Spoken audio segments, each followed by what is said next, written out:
Nous sommes heureux de vous présenter aujourd'hui le nouvel essai clé de cette collection que nous faisons en coédition avec les éditions Albin Michel, Donner du sens à sa vie.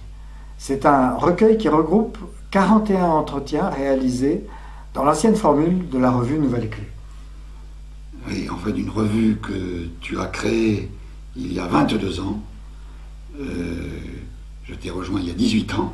Et donc en 22 ans, nous avons fait environ 120 grands entretiens.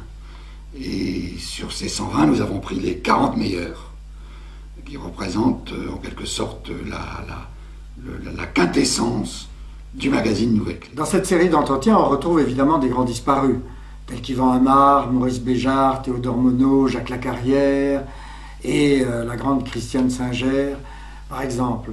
Et puis évidemment aussi des grands vivants. Je n'en citerai que quelques-uns. Le premier d'entre eux, qui a été d'ailleurs le premier grand entretien de Nouvelle Clé en 1988, et c'était Edgar Morin, et qui s'est révélé totalement prophétique. C'est incroyable de lire ça aujourd'hui, ça n'a pas pris une ride, et il annonçait tout. L'accélération des mentes en disant qu'on était en quelque sorte activisé par un processus fou qui nous prenait en main, la pollution, etc., et j'en passe. Bon. Et puis, André Comte-Sponville qui parle de la spiritualité laïque, c'est-à-dire de la vie de l'esprit qui est en nous. Jean-Marie Pelt, évidemment, avec toutes ces magnifiques théories sur la nature qui est en train de se mourir et à laquelle nous devons faire attention si nous ne voulons pas mourir nous-mêmes. Et puis des entretiens totalement géniaux, tels que ceux avec Jean-Yves Leloup, Catherine Ben Saïd qui parle de l'échelle de l'amour, et bien d'autres encore. La valeur d'un livre comme celui-là repose en particulier sur le type de journalisme que nous pratiquons à Nouvelle Clé, ou à Clé comme on dit maintenant.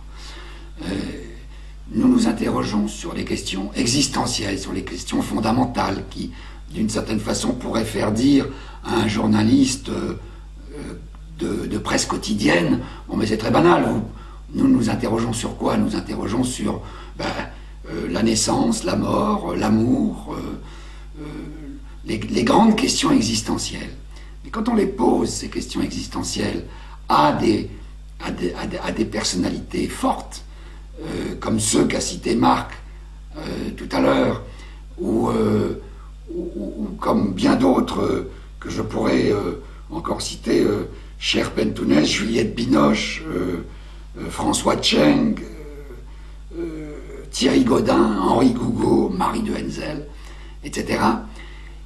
Eh bien, on a des réponses tout à fait nourrissantes et qui ne vieillissent pas, effectivement. Tu disais, n'ont pas pris une ride, mais c'est tout à fait ça.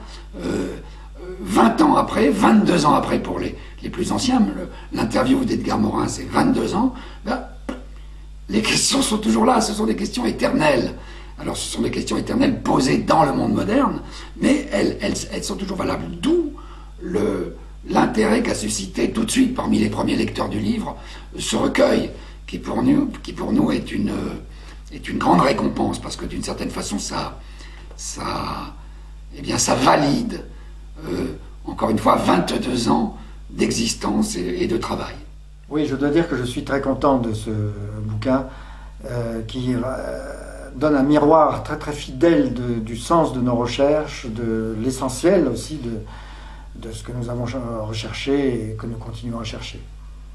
Et ce qui est drôle et frappant, c'est que maintenant que le journal a muté et que le trimestriel Nouvelle Clé est devenu, sous la conduite de Jean-Louis et Perla Savran-Schreiber, est devenu le bimestriel Clé, eh bien la devise de ce bimestriel est retrouver du sens, comme quoi il y a une continuité, une résonance, une passation de relais de l'ancien au nouveau. Absolument.